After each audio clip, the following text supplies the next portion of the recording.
পাইলে নিরালাই গো নবী, পাইলে নিরালাই, পাইলে নিরালাই গো নবী, পাইলে নিরালাই। দুই কদমে চুমু খাবো, দুই কদমে চুমু খাবো, চরণ ধুলি মাখবো গাই, পাইলে নিরালাই গো নবী, পাইলে নিরালাই। উম্মতে উম্মতি বলে কাঁদলেন নবী জীবন ভরে। কথা কোন ঠিক কিনা? আরো আওয়াজ দিয়ে বলতে হবে ঠিক কিনা? উম্মতি উম্মতি বলে কাঁদলেন নবী জীবন ভরে। এখনো কান দেন নবী, এখনো কান দেন নবী, পাপী উম্মতের মায়ায়, পাইলে নিরালাই গো নবী, পাইলে নিরালাই, পাইলে নিরালাই গো নবী, পাইলে নিরালাই। জোরে আওয়াজ দিয়ে বলেন মারহাবা। এ মুসলমান ইমানদার, আল্লাহ নবীকে আল্লাহ কথা বলে সান্ত্বনা দেয়, নবী আমার ওহী বন্ধ ছিল, মক্কার কাফেররা আপনাকে কষ্ট দিছে, কষ্ট নিবেন না, কারণ আপনাকে আমি আল্লাহ এতিম অবস্থায় পাইছি, এরপর আমি আপনাকে কি করেছি। আল্লাহ এরপর বলেন ওয়াজাদাকা দাল্লান ফাহাদা। রাসূল আমার, আপনি তো পথ পাওয়া অবস্থায় ছিলেন না, আমি আল্লাহ আপনাকে পথ দেখিয়েছি। জোরে বলেন আল্লাহু আকবার। ও মুসলমান, আল্লাহ নবীকে আল্লাহ ডাক দিয়ে কয়, নবী আমার বিচলিত হবেন না, কান্না করার প্রয়োজন নাই। আপনাকে তো আমি আল্লাহ পথ পাওয়া অবস্থায় পাই নাই, আমি আল্লাহ নিজে আপনাকে পথ দেখিয়েছি। সুবহানাল্লাহ বলেন। ওয়াজাদাকা আইলা ফাআগনা। আল্লাহ পাক রব্বুল আলামিন রাসূলকে ডাক দেয়, ও নবী আমার, আপনাকে এমন অবস্থায় পাইছি, আপনি তো নিঃস্ব ছিলেন, আপনার কিছুই ছিল না, আমি আপনাকে অভাব মুক্ত করেছি। সুবহানাল্লাহ বলেন। ফাআম্মাল ইয়াতীমা ফালা তাকহার। নবী আমার, যখন আপনার কাছে কোনো এতিম আসবে, কোনো এতিমকে দেখবেন, এতিমদের সাথে কঠোর আওয়াজে কথা বলবেন না। জোরে কোন আল্লাহু আকবার। ভাইরা আমার, এই জন্য সাবধানে আয়াত থেকে আপনি বেরাবেন। যদি কখনো আপনার সামনে কোনো এতিম পড়ে যায়, ওর মাথার উপরে হাতটা দিয়ে দোয়া করেন, ওর মাথার উপরে হাতটা দিয়ে ছায়া হয়ে যান, আল্লাহর আরশ পর্যন্ত খুশি হয়ে যাবে, আল্লাহ তাআলা নিজেই খুশি হয়ে যাবে। আল্লাহ তাআলা এই জন্য কয়, নবী আমার, আপনার কাছে যখন কোনো এতিমকে দেখবেন, তাদের সাথে কঠোর আচরণ করবেন না। ওয়া আম্মাস সাইলা ফালা তানহার। নবী, যদি আপনার কাছে কোনো সায়েল আসে, সওয়ালকারী আসে, এখানে দুইটা ব্যাখ্যা করা হয়েছে। যদি আপনার কাছে কোনো ভিক্ষুক এসে যায়, তাকে খবরদার আপনি ধমক দিয়ে কথা বলবেন না, তাকে আপনি ফেরায়া দিবেন না, ভিক্ষুক আসলেও ফেরায়া দিবেন না। যদি কোনো ভিক্ষুক আপনাকে বলে আল্লাহর ওয়াস্তে আমাকে কিছু দেন, কোনোভাবেই তাকে ফেরাবেন না, কিছু না কিছু দিবেন, আর এই সময় শুধরায় দিবেন। খবরদার আল্লাহর ওয়াস্তে আর কখনো কিছু চাবা না, কারণ আল্লাহর ওয়াস্তে চাওয়া জায়েজ নাই। জোরে বলেন জায়েজ। আল্লাহর ওয়াস্তে চাইতে নিষেধ করে দিবেন, আর আল্লাহর ওয়াস্তে দিয়ে যদি কিছু চাওয়া হয়, ওই মুহূর্তে আপনার জন্য দেওয়াটা ওয়াজিব হয়ে যায়। কারণ কার ওয়াস্তে দিয়ে চাইছে? আল্লাহর নামে চাইছে। এই জন্য খবরদার এই শব্দগুলো ব্যবহার করবেন না। অনেক সময় বলে আল্লাহর ওয়াস্তে এটা করেন, আল্লাহর জন্য এটা করেন। এই বিষয়গুলো যদি দ্বীনের খাতিরে হয়, কোনো কথা নেই, তবে নিজের জন্য কোনো বিষয় আল্লাহর ওয়াস্তে দিবেন না, খবরদার দিবেন না, সমাধান করবেন। যদি এমন কথা বলে, তাকে শুধরায়া দিবেন। আল্লাহ রাসূলকে বলে, নবী আমার, দ্বিতীয় নাম্বারে যদি আপনার কাছে কোনো প্রশ্নকারী আসে, কেউ ইলম শিখার জন্য আসে, রাসূল তাকে আপনি তাড়ায়া দিবেন না, তাকে আপনি ফেরত দিয়ে দিবেন না, তাকে আপনি অবশ্যই শিখায় দিবেন। ভাইরা আমার, আল্লাহর নবীকে সাহাবায়ে কেরাম এত মহব্বত আর মায়া ভালোবাসা দেখিয়েছে গো। আল্লাহর নবীর সাহাবীদের ব্যাপারে যদি আপনি একটু দেখেন, আল্লাহর নবী বলেন আসহাবি কান নুজুম, আমার এক একজন সাহাবী আকাশের তারার সমান। তোমরা যাকেই অনুসরণ করবা হিদায়াত দিবেন কে? আর আজ বলেন হিদায়াত তার মালিক কে? না, দুনিয়ার মধ্যে কোনো অন্য মানুষ, কোনো আলেম কি হিদায়াতের মালিক? এমনকি যদি বলি আল্লাহ রাসূলও কি হিদায়াতের মালিক? না না, হিদায়াতের মালিক কে? এই জন্য আল্লাহ নিজেই বলেন, নবী আমার ফাযাক্কির ইন্নামা আনতা মুযাক্কির লাস্তা আলাইহিম বিমুসাইতির। ও নবী আমার, আপনাকে তো শুধু আমি নসিহতকারী হিসাবে পাঠাইছি, মানুষের কাছে আপনি নসিহত করেন। লাস্তা আলাইহিম বিমুসাইতির, ও নবী আপনাকে আমি প্রশাসনিক দায়িত্ব দিয়ে পাঠাই নাই, কাউকে মানাতেই হবে, মানতেই হবে এমন বাধ্যতামূলক আপনার জন্য করি নাই, এমন বাধ্যতামূলক আপনাকে করে দেওয়া হয় নাই। ভাইয়েরা আমার, গভীরভাবে আলোচনা শুনবেন। আল্লাহ রাসূল সাহাবায়ে কেরামের ব্যাপারে বলেন, এই সাহাবীরা আকাশের তারার সমান। যে সাহাবীকে অনুসরণ করবা তোমরা হিদায়াত প্রাপ্ত হয়ে যাবা। আল্লাহ নবীর সাহাবীদের ভালোবাসা কত বেশি ছিল, কি পরিমাণ মায়া আর মহব্বত। রাসূল বসে আছে, হঠাৎ করে রাসূল হকের ব্যাপারে আলোচনা করে। সাহাবায়ে কেরামকে ডাক দিয়ে কয়, ও সাহাবীদের দল, যদি কেউ কারোর কাছে দেনা পাওনা থাকো, কারোর কাছে যদি হকের ব্যাপারে ঋণ থাকো, আদায় করে দাও, পরিশোধ করে ফেলো। কারণ হক দুই প্রকার, হকুল্লাহ, হকুল ইবাদ একটা আল্লাহর হক, একটা বান্দার হক। নামাজ, রোজা, হজ, যাকাত এটা আল্লাহর হক। আল্লাহ চাইলে মাফ করবেন কি করবেন না একমাত্র কে ভালো জানেন। জোরে বলেন, আল্লাহর নাম নিতে গিয়ে কষ্ট আছে, তাহলে জবানটা খুলে আল্লাহকে সন্তুষ্ট করার জন্য জোরে আওয়াজ দিয়ে বলেন আল্লাহ।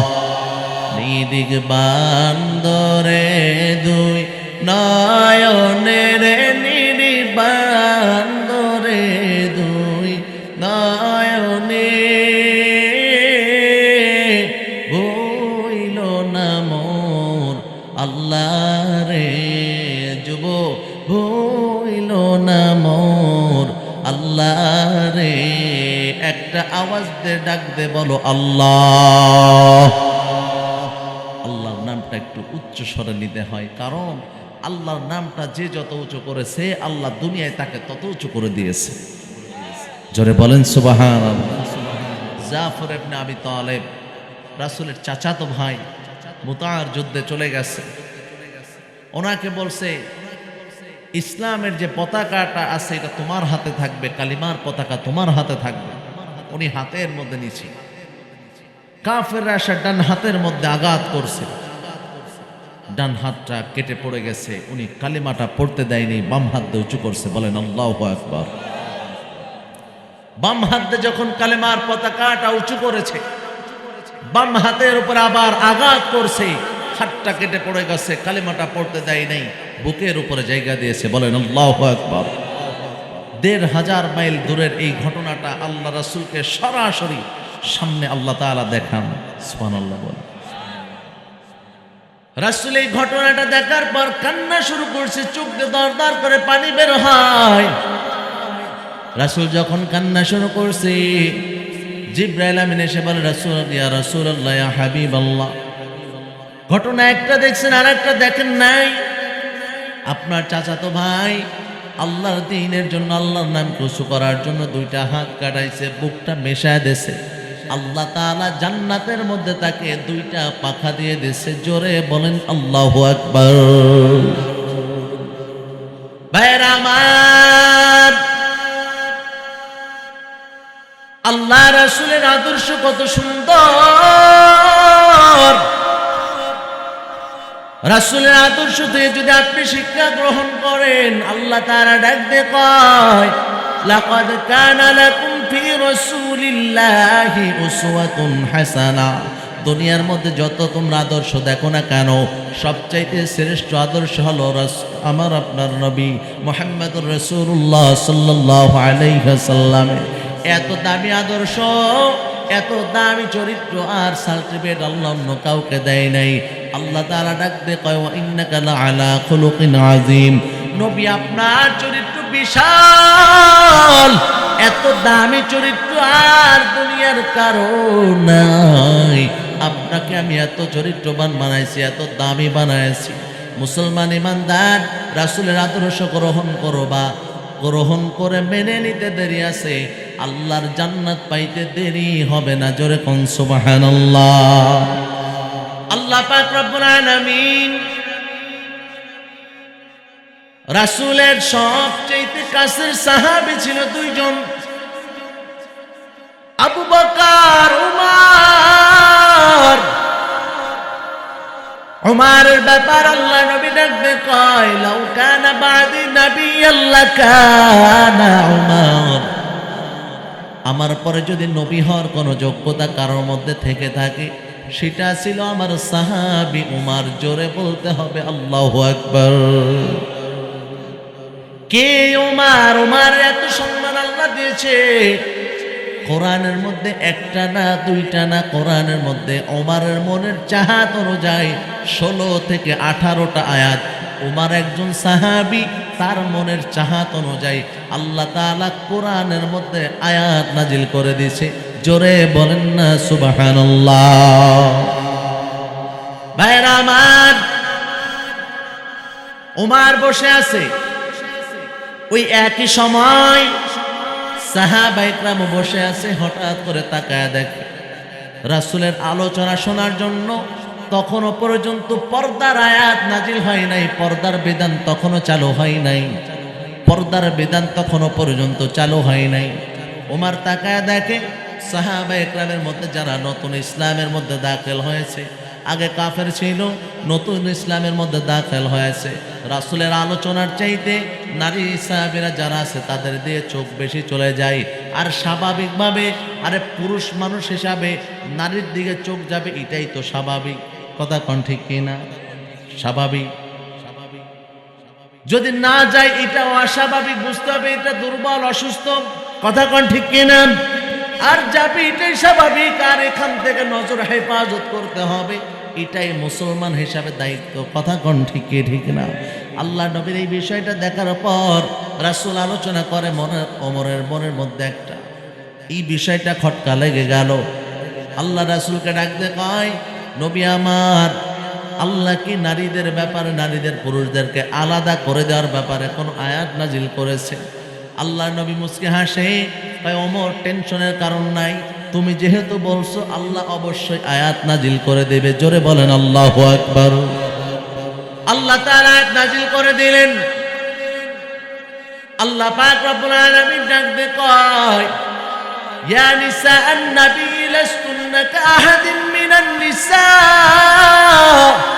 ইন ইত্তাকাইতুন্না ফালা তাখদা'না বিল কওল ফায়াতমা'আল্লাযী ফী কলবিহি মারাদু ওয়া কুলনা কওলাম মা'রুফা। আল্লাহ পাক রব্বুল আলামিন নারীদেরকে শেখায় দেয়, কোরআনের আয়াত নাজিল হয় কোনো বিষয়ের উপর খাসভাবে নাজিল হয়, আর এই আয়াতের হুকুমটা সবার জন্য আওয়াম করে দেওয়া হয়। কোনো বিষয়ের জন্য খাস নাজিল হয়, কিন্তু এটা খাস কারোর জন্য মানতে হবে, কারোর জন্য মানা লাগবে না, এমনটা না।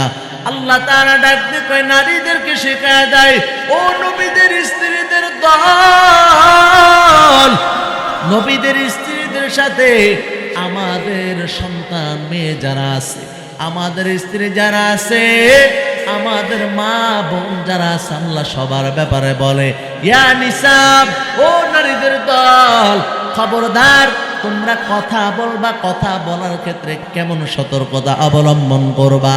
আল্লাহ তাআলা কয়, সতর্ক এমন অবলম্বন করতে হবে, কথাটা বলবা পরপুরুষের সঙ্গে জরুরতে যদি কথা বলতেই হয় বলা লাগে, ফোনের মধ্যে যদি কোনো কল এসেই যায়, কথা বলার ক্ষেত্রে সতর্কতা অবলম্বন করবা। কথা বলার ক্ষেত্রে তোমাদের জবানের ভাষাটা যেন মিষ্টি না হয়, জবানের ভাষাটা যেন কর্কশ আওয়াজ দিয়ে কথা হয়। কারণ যারা আল্লাহ তাআলা এর পরের আয়াতের মধ্যে, আয়াতের শেষ অংশের মধ্যে ডাক দিয়ে কয়, যদি কারোর অন্তরের মধ্যে কোনো প্রকার ব্যাধি থাকে, এই তোমাদের নরম কথার কারণে তার ব্যাধিটা আরো বেড়ে যাবে। কার কথা? জোরে বলেন, কার কথা? আল্লাহ তাআলা বলে তাদের অন্তরে ব্যাধি বেড়ে যাবে। এই জন্য তোমরা নরম সুরে কথা বলবা না। অথচ এখন তাকায় দেখবেন, যতটুকু শুনলাম এই অঞ্চলের অনেক মানুষ প্রবাস জীবনে কাটায়। আসেনি? আছে, আছে। বহুত মানুষ প্রবাস জীবনে কাটায়। বহুত প্রবাসীরা ফোন দেয়, কথা বলে একটাই, হুজুর পারিবারিকভাবে অশান্তিতে ঘুরতেছি, পারিবারিকভাবে অশান্তির মধ্যে আছি। এ পর্দার মা, একজন নারী পারে তার স্বামী যখন রাতের বেলায় ঘরের মধ্যে ঢুকে, একজন নারী পারে এই সারা দিনের কষ্টটাকে দূর করে জান্নাতের সুখ তাকে দিতে পারে। কথা কন ঠিক কি ঠিক না? যদি তার মুখের মধ্যে তাকায়া যদি সুন্দর করে মিষ্টি একটা হাসি দেয়, আল্লাহ রাসূল বলেন স্বামীকে দেখানোর জন্য যে কয়টা দাঁত বের করেছে, হাসি দিয়েছে, আল্লাহ তাআলা বলেন তার আমলনামায় ওই পরিমাণ সওয়াব লিখে দাও। জোরে কোন সুবহানাল্লাহ। ও পর্দার মাগো, অনেক সময় এমন বহুত রেকর্ড এমন পাওয়া যায়, কত প্রবাস জীবনের মানুষগুলো ফোন দিয়ে মাঝে মাঝে কান্না করে, কত কান্না। এই কয়েকদিন আগের ঘটনা, গোপালগঞ্জ থেকে একটা যুবক ফোন করছে, প্রবাস জীবনে পার করেছে লম্বা সময়। দুনিয়ার মধ্যে কত মানুষ এমন আছে স্বামীর এই কষ্টটাকে একটা বারের জন্য চিন্তা করে না। কতজনের বাবা বিদেশ তাকে চিন্তা করে না, কতজনের সন্তান বাহিরে থাকে জানো না। কত প্রবাসীদের সাথে কথা হয়েছে, ডাকবে কয় হুজুর যদি আমাদের একদিনের কষ্ট যদি আমার পরিবার দেখতো, আমাদের উপার্জনকৃত টাকা দিয়ে কখনো একটা খাবারের লোকমা গালে দিতে পারতো না। কথা কন ঠিক কি না? জোরে বলতে হবে ঠিক কি ঠিক না? কত প্রবাসী কান্না করে কয় হুজুর আমাদের যে খাবারের অবস্থা আর রাতের বেলার ঘুমের যে অবস্থা, যে কষ্ট করে আমরা টাকা উপার্জন করে দেশে পাঠাই, সাথে সাথে বলে ফেলে কত ভাই, সাথে সাথে ফোন চেয়ে ফেলে, ভাই ফোন না দিতে পারলে রাগ হয়ে যায়, স্ত্রী ফোন চাই দিতে না পারলে রাগ, বাবা টাকা চাই দিতে না পারলে রাগ। ডাক দেখায় হুজুর যদি একদিনের কষ্ট যদি এদের চোখের সামনে আমরা দেখাতে পারতাম, দেখাই না, কষ্ট পাবে, হাসি মুখে সহ্য করে নি। এক রাতের কেন 1 ঘন্টার কষ্ট যদি দেখাতে পারতাম, এই উপার্জনকৃত টাকা তাদের গলা দিয়ে নামতো না। ও পর্দার মা, আপনার সন্তান আপনার জন্য, আপনার স্বামী বাহিরে চলে গেছে, আপনার জন্য আমানত। আল্লাহ রাসূল বলেন কোন নারী যদি 4টা কাজ করে, সাথে সাথে আল্লাহ তাআলা জান্নাতের মেহমান বানায় দেবে। জোরে কোন সুবহানাল্লাহ। আল মারআতু ইযা সাল্লাত খামসাহা ওয়া সামাত শাহরাহা ওয়া আহসানাত ফারজাহা ওয়া আতাআত বা'লাহা। 1 নাম্বার 5 ওয়াক্ত নামাজ পড়বা, রমজান মাসে রোজা পাইলে রোজা রাখবা, ওয়া আহসানাত ফারজাহা। 3 নম্বরে বলে তোমার সতীত্বর হেফাজত করবা, সতীত্বর হেফাজত করবা। কখনো যেন অন্যায়ভাবে তোমার সতীত্ব যেন অন্য জায়গায় কখনো নষ্ট না হয়ে যায়, অন্য জায়গায় যেন নষ্ট করে না ফেলো, এটার হেফাজতের জিম্মাদারি নাও। আল্লাহ নবী বলেন 2 ঠোঁটের মাঝের জিহ্বাটার হেফাজত কর, লজ্জা স্থানের হেফাজত কর। আমি আল্লাহ ওই যুবক যুবতীর জান্নাতের জিম্মাদারি নিয়ে নিলাম। এ মুসলমান ইমানদার, 4 নম্বর রাসূল বলেন ওয়া আতাআত বা'লাহা। যদি কোন নারী নিজের স্বামীর তাআত করে, স্বামীর অনুসরণ করে, স্বামীর কথা মেনে নেয়, স্বামীর কথা যদি মেনে নেয়, যদি ইসলামের বহির্ভূত কোনো কথা না হয়, আর যদি সেটাকে মেনে নেয়, বলে আল্লাহর কসম করে রাসূল বলেন যে এই নারীর যে কোনো দরজা দিয়ে মনে চায় জান্নাতের 8টা দরজার খুশি মতো যে কোনো দরজা দিয়ে জান্নাতে চলে যেতে পারবে। ভাইরা আমার, আল্লাহ রাসূল একটা কথা বলেন, দুনিয়ার মধ্যে যখন তোমরা বিবাহের জন্য চিন্তা করবা, খবরদার এ চিন্তা করবা না, এমন চিন্তা করবা না শুধুমাত্র সৌন্দর্য দেখবা এমনটা না, আগে দেখবা দিনদারিতা, কতটুক দিনদার কতটুক দিনদারিতা ভিতরে সেইটা আগে দেখো। আর মেয়েদের বাবাদেরকে বলি, যারা মেয়ের জন্য ছেলে খুঁজতেছেন, পাত্র খোঁজেন, ভালো ছেলে খোঁজেন।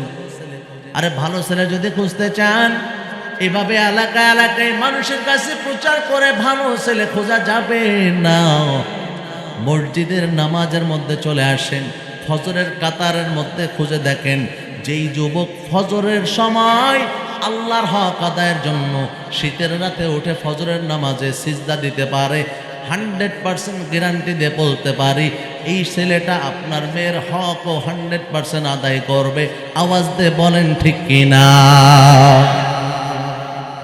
শুধুমাত্র অর্থ দেখলেই সমস্যা তো একটা জায়গায়, শুধুমাত্র অর্থ দেখে আর অর্থ দেখেই মেয়েকে বিয়ে দিয়ে দেয়, কিছুদিন পরে অশান্তি আর অশান্তি। এই অশান্তিটা শুরু হয়েছেই তো প্রথম থেকে, কারণ আপনি তো দিনদারিতা খোঁজেন নাই, আপনি তো দিনদার দেখেন নাই, আপনি দেখছেন অর্থ, যার কারণে এই সমস্যাগুলো বাড়তে থাকে।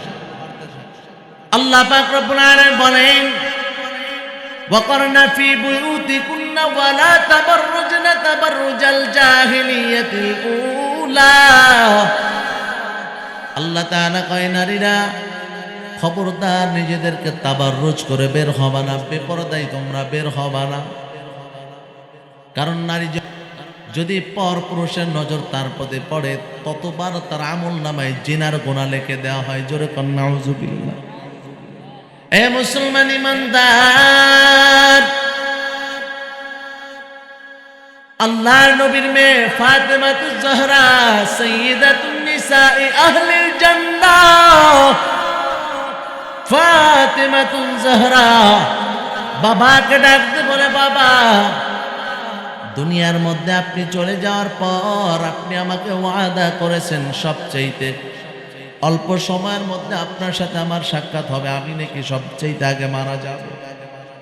জান্নাতের সর্দার নিয়ে আমাকে ঘোষণা করছেন, তবে বলেন আমার সাথে জান্নাতে কে থাকবে? বলেন বাবা। আল্লাহ নবী বলেন, কোন বড় নবীদের স্ত্রীর কথা বলে নাই, বড় কোনো সাহাবীর স্ত্রীর কথা বলে নাই। আল্লাহ নবী বলেন, জঙ্গলার মধ্যে ছোট্ট একটা কুড়ে ঘরের মধ্যে কাঠুরিয়া আছে, তার স্ত্রী তোমার সঙ্গে জান্নাতের মেহমান হবে, জান্নাতের সঙ্গিনী হবে। ফাতেমা চলে গেছে, বলে বাবা আমি একটু দেখতে চাই এই মহিলার কি এমন আমল আছে, আমলগুলা কি? খারাপ লাগতেছে, খারাপ লাগতেছে, চলবে চলবে। একটা তাকবীর দেন, নারাই তাকবীর, নারাই তাকবীর। এ মুসলমান, ওই সাথে সাথে চলে গেছে জঙ্গলার মধ্যে কুড়ে ঘরটা দেখে, দরজার মধ্যে টাক টাক আওয়াজ দিছে। আওয়াজ দেওয়ার পর সালাম দিছে, সালামের জবাব দেয়। ভিতর থেকে বলে, কে বলছিলেন? বলে যে আমি রাসূলের মেয়ে ফাতেমাতুজ জহরা বলছি, আপনার সাথে দেখা করতে চাই। মহিলা ডাকতে পায়, ও ফাতেমা গো, আপনি নবীর মেয়ে ঠিক আছে, তবে আমার কাছে আমার স্বামীর চাইতে কেউ আপনার বড় না, কারণ আমার স্বামীর হুকুম আমার কাছে আল্লাহর হুকুমের পরে আমার কাছে শ্রেষ্ঠ কথা। কোন ঠিক কিনা? বলে যে ফাতেমা আপনি চলে যান, আমার বাবার কাছে আমি অনুমতি নিয়ে, আমার স্বামীর কাছে অনুমতি নিয়ে রাখবো, কালকে আসবেন। পরবর্তী দিন যখন আসছে, ফাতেমা আগের দিন একা আসছে, 2 সন্তানের এক সন্তান, বলে আমাকে একটু নিয়ে যান। একদিন হাসানকে নিয়ে আসছে, মহিলা ডাক দিয়ে কয় বাহিরে একটা বাচ্চার আওয়াজ শুনতে পায়, কয় হ্যাঁ আমার ছেলে হাসান। ফাতেমা আপনার ব্যাপারে অনুমতি নিয়েছে, আপনার সন্তানের ব্যাপারে অনুমতি নেওয়া হয় নাই। ও ফাতেমা, আপনার সন্তানের ব্যাপারে কালকে অনুমতি নেব, মেহেরবানি করে চলে যান, আপনি কালকে আসেন। দ্বিতীয় দিন সন্তান অন্যজন নিছে, তৃতীয় দিন সন্তান অন্যজন নেওয়ার পর ফাতেমাকে ডাক দেখো, সন্তান কে আসছে? বলে হুসাইন আসছে। কয় হাসানের ব্যাপারে অনুমতি নিছি, আপনার ব্যাপারে অনুমতি নিছি, হুসাইনের ব্যাপারে তো অনুমতি নেই নাই। যান ফাতেমা চলে যাও। ফাতেমা ডাক দে কয় আমি তো আমার ব্যাপার অনুমতি নিছি, তাহলে আমি কি ঘরে আসতে পারি? কয় হ্যাঁ আসেন। ঘরের মধ্যে ঢোকার পর বাড়ির আঙ্গিনায় ঢুকে দেখে মহিলার কয়েকটা বিষয় কাজ দেখে অবাক হয়েছে। ফাতেমা বর্ণনা করে আমি দেখলাম কাঠুরে আর স্ত্রী একটা ছোট্ট বদনার মধ্যে পানি রেখে দিয়েছে, পাশে একটা তোয়ালে বা গামছা রেখে দিয়েছে। ডাক দেখায় বোন আমার এটা কেন রেখেছে? বলে স্বামী যখন কাঠ কেটে আসবে গা বা শরীরের যে ময়লাগুলো আছে ধোয়ার জন্য বদনায় পানি রাখছি, অজু করার জন্য পানিটা রেখে দিয়েছি। অজু করার পর এই গামছাটা দিয়ে মুখ মুছবে, শরীরের পানি মুছবে, ঘাম মুছবে, যেন স্বামীর এগুলা পেতে দেরি না হয়, এই জন্য এটা রেডি করে রাখছি। ওই দ্বিতীয় নাম্বার দেখলাম ওই বাড়ির মধ্যে একটা জায়গায় দেখলাম একটা রশির মধ্যে লাঠি ঝোলানো আছে।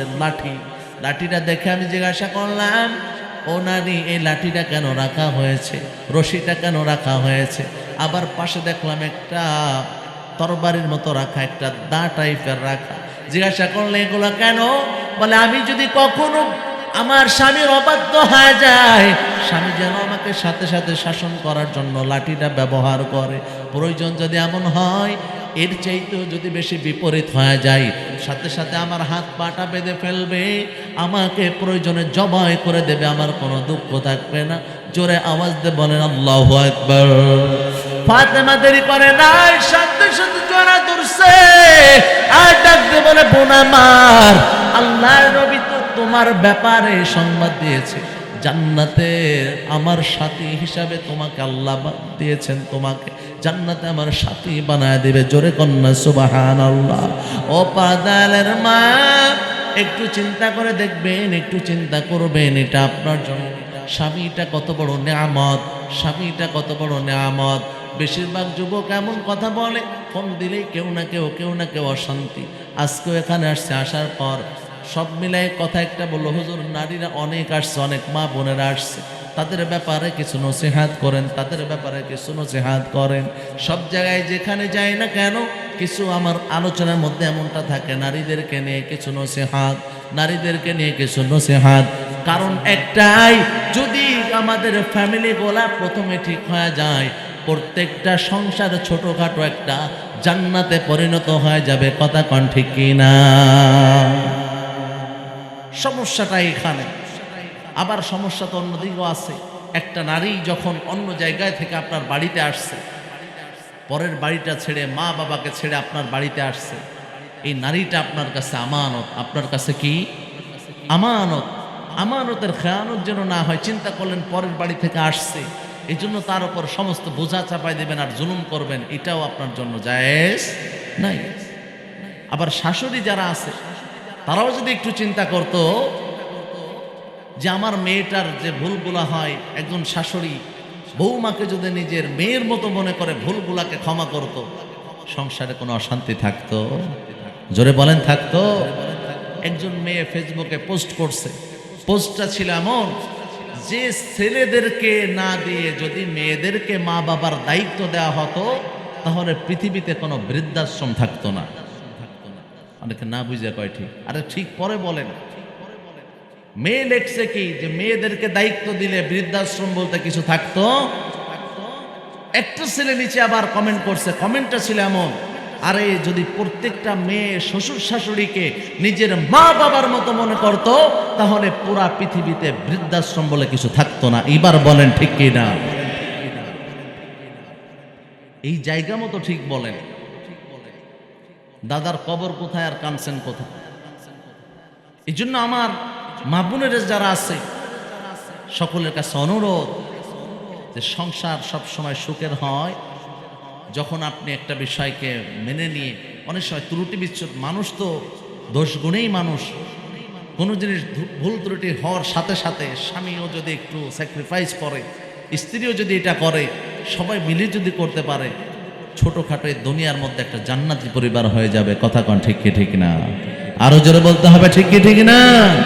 আল্লাহ সকলকে কবুল করুক, জোরে বলেন আমিন। ভাইরা আমার, দুনিয়ার জিন্দেগি আমি পাইছি, হায়াতের জিন্দেগি কত দামি, জিন্দেগি কত দাম। সময়টাকে এমন ভাবে নষ্ট করে ফেলাইতেছি, সময়টা চলে যায়। এই যুবক সন্তান, তুমি যখন গুনাহ করো, রাতের বেলায় তুমি গুনার সাগরে ডুব দিয়ে দাও। এই জামানার সবচেয়ে বড় একটা ফিতনা এবং ফাসাদ হলো বর্তমান সময়ের ইলেকট্রিক ডিভাইস, ফোন। কথা কন ঠিক কিনা? আগে ছিল মানুষ টিভি দেখতো, বলে যে ইহুদি খ্রিস্টানরা চক্রান্ত করতে করতে এটা আমাদের পকেট পর্যন্ত ঢুকায় দিল। তবে হ্যাঁ, কোনো কোনো যুবকও এমনও করে, এই ফোন দিয়ে অনেক সময় কোরআন পড়তেছে, হাদিস পড়তেছে, তবে এই ভালোর চাইতে খারাপের দিকটাই বেশি। কথা বলতে হবে ঠিক কি ঠিক না? ভাইয়েরা আমার, আপনি গুনাহ করতেছেন, রাতের বেলায় গুনার সাগরে ডুব দিয়ে দেশের যুবক, একটা বার যদি তুমি চিন্তা করো আমার মালিক আমাকে দেখতেছে।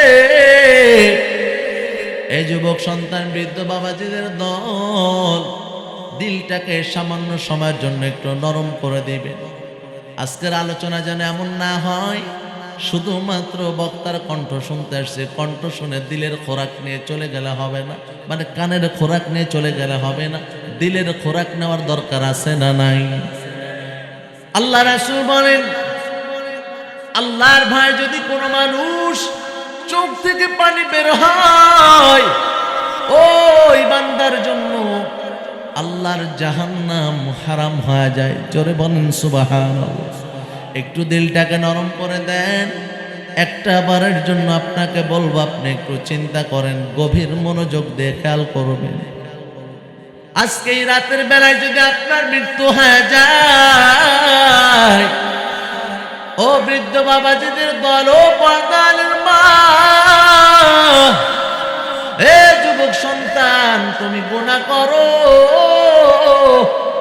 এই ফোনটা তুমি ব্যবহার করতেছো গুনার কাজে। তুমি চিন্তা করে দেখো, আজকে রাতের বেলায় যদি তোমার মৃত্যু হয়ে যায়, সকাল হতে না হতে ঘোষণা হয়ে যাবে। পথে ঘাটে চলার সময় দেখি কত মানুষ অ্যাক্সিডেন্ট করে করে পড়ে আছে, ধরার মতো দেখার মতো মানুষ নাই, সময়ও নাই, সবাই ব্যস্ত। কিসের এত অহংকার, কিসের এত বড়াই, কিসের এত ক্ষমতার পাওয়ার? আল্লাহ পাক রব্বুল আলামিন বলেন, যখন মালাকুল মউত পাঠায় দেব, দুনিয়ার যত ক্ষমতা আছে সব এক নিমিষে শেষ হয়ে যাবে রে যুবক। রাতের বেলায় ফোনটা নিয়ে তুমি কানের মধ্যে ইয়ারফোনটা লাগায় গুনার সাগরে তুমি হাবুডুবু খাও। একটাবার যদি চিন্তা করতা, যে হাত দ্বারা তুমি গুনাহ করো, এই হাতটা দেওয়া কার? জোরে আওয়াজ দিয়ে বলতে হবে কার? আল্লাহ তাআলা ডাক দিয়ে কয়, সূরা ইয়াসিনের মধ্যে আল্লাহ পাক রব্বুল আলামিন বলেন, আল-ইয়াওমা নাখতিমু আলা আফওয়াহিহিম ওয়া তুকাল্লিমুনা আইদিহিম ওয়া তাশহাদু আরজুলুহুম বিমা কানু ইয়াকসিবুন। আল্লাহ তাআলা ডাক দিয়ে কয়, ও নাফরমানের দল, কিয়ামতের ময়দানে যখন আসবা, তোমার হাত চিন্তা করতেছো, হাতটা তোমার না, হাতটা তোমার না, হাতটা দেওয়া কার? আল্লাহ তাআলা বলে, হাত তোমার বিরুদ্ধে সাক্ষী দিবে, পা তোমার বিরুদ্ধে সাক্ষী দিবে। আর আল্লাহকে বলবে, আল্লাহ কেমন নাফরমানের কাছে হাত দুটা দিয়েছিলাম, এই হাত দ্বারা শুধু অন্যায় করছে, কেমন নাফরমানের কাছে দিয়েছিলাম পা দ্বারা শুধু অন্যায় পথে চলেছে, কেমন নাফরমানের কাছে চোখ দিয়েছিলাম, এই চোখ দ্বারা শুধু অপকর্ম করেছে আর খারাপ খারাপ জিনিসগুলা দেখেছে। জিনাল আইনিন নাজ, চোখের দ্বারাও জিনা হয় যদি আপনি অন্যায়ভাবে খারাপ অপবিত্র কোনো জিনিস দেখেন, এটা আপনার জন্য চোখের জন্য গুনাহ, চোখের জন্য গুনাহ। এ যুবক সন্তান, ও যুবতীদের দল, খবরদার খবরদার, তুমি একটাবার চিন্তা করো, রাতে বেলা মৃত্যু হয়ে গেল, মৃত্যু হওয়ার সাথে সাথে তোমার ফোনটা কারো না কারো হাতের মধ্যে পড়ে যাবে। তুমি একটাবার চিন্তা করো, তোমার ফোনটা যখন আনলক হবে, হওয়ার সাথে সাথে তুমি একটাবার চিন্তা করো, এ যুবক একটাবার চিন্তা করো, ফোনটা যখন হাতে নিবে তোমার মার হাতে পড়বে, বড় ভাইয়ের হাতে পড়বে, তোমার বোনের হাতে পড়বে, বাবার হাতে পড়বে, আর এক এক করে যখন দেখবে তোমার সমস্ত অপকর্মগুলো দেখে ফেলবে, তখন তাদের কাছে কেমন একটা ইফেক্ট পড়বে, তাদের মনের হালাত কেমন হবে। সন্তানটা এমন ছিল। তুমি একটাবার চিন্তা করে দেখো রে যুবক। এই জন্য আজকে রাতে আলোচনা শোনার পর ও পর্দার মা, তুমি আজকে ওয়াদা করে নাও, আর কখনো গান শুনবা না, আর কখনো টিভি দেখবা না, আর কখনো অন্যায় কাজ করবা না। ফোনের মধ্যে যত গান আছে ডিলিট করিয়া ফালাও, এগুলোর মধ্যে কোনো শান্তি নাই, শুধুমাত্র তোমাকে মিথ্যা মায়ার মধ্যে ঢুকায় রাখছে।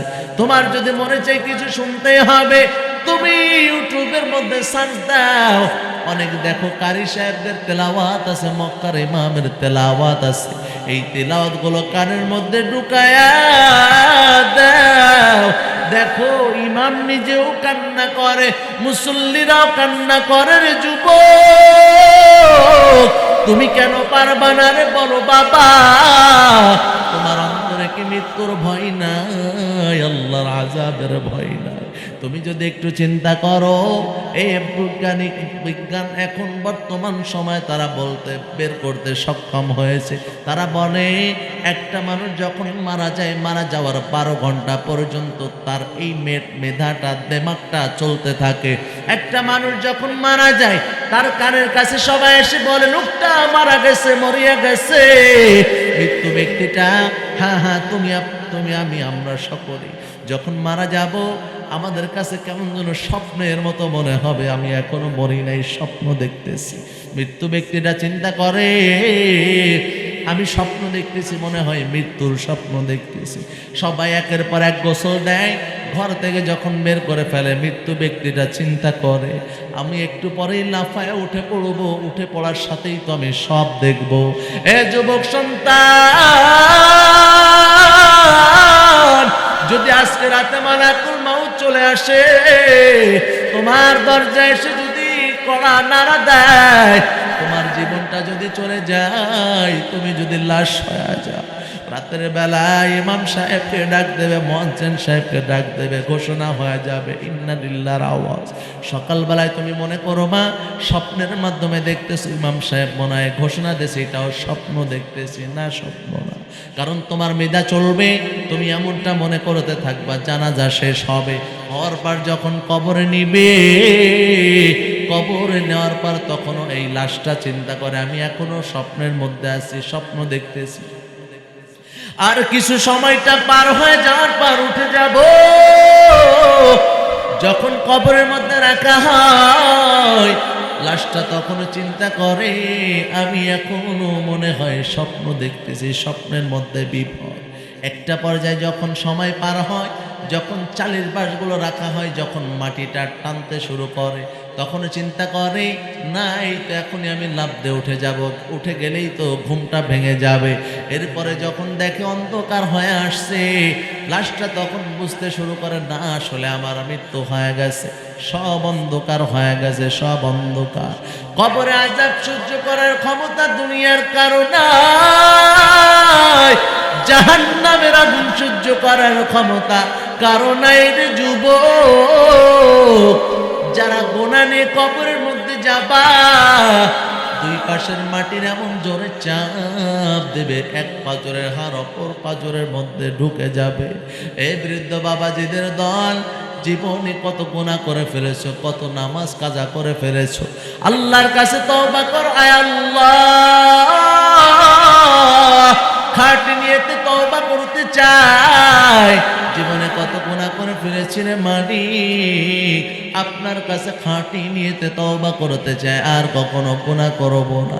অন্তরটাকে পরিষ্কার করো, কারণ হায়াতের ব্যাপারে কারো কোনো গ্যারান্টি নাই। তুমি তোমার চেহারার মধ্যে তাকায় দেখো, কথাটা বলার সাথে হয়তো অনেক যুবক কষ্ট পেয়ে যাবা, কষ্ট পেয়ে লাভ নাই। চেহারার মধ্যে যদি তাকাও, আল্লাহর নবীকে তোমাকে চিনবে, রাসূলের সুন্নাতের আদর্শ, এই দাড়িটা দেখে দাড়িটা আজকে লম্বা করতে পারো নাই। ও যুবক সন্তান, রাসূলের এই দাড়িগুলা কেটে কেটে খুরটা লাগায়া রাসূলের গলার মধ্যে পোঁছ দাও। এই গলার মধ্যে পোঁছ দিয়ে তুমি কি এখনো চিন্তা করো তুমি রাসূলের সঙ্গে তুমি জান্নাতে থাকবা? এ মুসলমান ইমানদার, জাহান্নামীরা যখন জাহান্নামের কাছে চলে যাবে, আল্লাহ তাআলা বলেন সাআলাহুম খাজানাতুহা আলাম ইয়াতিকুম নাযীর। ফেরেশতারা ডাকবে বলবে, জাহান্নামীদের দল, কেন আজকে জাহান্নামেতে আসছো? এই জাহান্নামের ভয়ের কথা কি দুনিয়ার মধ্যে শোনো নাই? আমাদেরকে যদি জিজ্ঞাসা করে, এ মুসলমান তোমরা কি জাহান্নামের ভয়ের কথা শোনো নাই, জান্নাতের আলোচনা শোনো নাই? আচ্ছা আপনারাই বলেন, আমরা কি ফেরেশতাদের কাছে আল্লাহর কাছে অস্বীকার করতে পারবো? জোরে বলেন পারবো? আমরা অস্বীকার করতে পারবো না। এই জন্য আল্লাহ তার পরের আয়াতে বলেন, ক্বালু বালা ক্বাদ জাআনা নাযীর। আল্লাহ তাআলা ডাকতে কয়, বান্দা তখন বলবে, আল্লাহ ও মালিক, হ্যাঁ হ্যাঁ আমরা জাহান্নামের কথা শুনছি, সব শুনেছিলাম। তাই তাইলে মানো নাই কেন? তখন মানুষ বলবে, ফাকাযযাবনা ওয়া কুলনা মা নাযালাল্লাহু মিন শাই। ডাকতে বলবে, আয় আল্লাহ, আমরা তখন এটাকে মিথ্যা মনে করেছিলাম, আজকে চোখে দেখে ফেলছি, আজকে জাহান্নাম দেখে ফেলছি। জাহান্নামের গর্জন এমন ভয়ঙ্কর হবে, জাহান্নামের আগুন এমন ভয়ঙ্কর, এমন তাপ, জাহান্নামীরা 500 বছর রাস্তার দূরের থেকে জাহান্নামের তাপে আর গরমে জাহান্নামীদের কলিজাটা ভুনা হয়ে যাবে। এই যুবক সন্তান, কিসের আশায় দুনিয়ার মোহাব্বত নিয়ে তুমি আখিরাতকে বরবাদ করে দিচ্ছ? দুনিয়ার হায়াতটা তুমি 60 বছর যদি বাঁচো, 50 বছর যদি তুমি বাঁচো, আখিরাতের জিন্দেগির তুলনায় কেমন যেন তুমি মাত্র 50 দিন বাঁচলা, মাত্র 60টা দিন বাঁচলা। কারণ দুনিয়ার একটা বছরের সমান আখিরাতের একটা দিন হবে। এই সামান্য কয়েকটা দিনের জন্য এত বড় আখিরাতকে তুমি কেমনে ধ্বংস করে দিতে পারো, কেমনে হালাই কালাই নষ্ট করতে পারো? ভাইয়েরা আমার, আপনারাই বলেন, এই অপরাধ নিয়ে যদি আল্লাহর দরবারে কাঠগড়া আমরা হাজিরা দেই, আপনারা বলেন জাহান্নাম ছাড়া কোনো উপায় আমাদের আছে কি?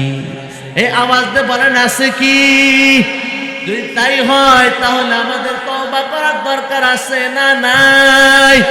যদি তওবা করার দরকার থাকে, ও যুবক সন্তান, ও পর্দার মা, তুমি একটাবার চিন্তা করে দেখো, তোমার বাবা চলে গেল, তোমার মা চলে গেল, কতজনের কত আপনজন চলে গেল।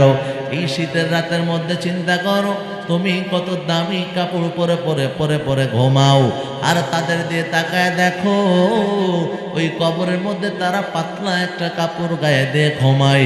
তাদের কথা চিন্তা করে তোমার কি একটা বার কবরের আযাবের কথা স্মরণ হবে না?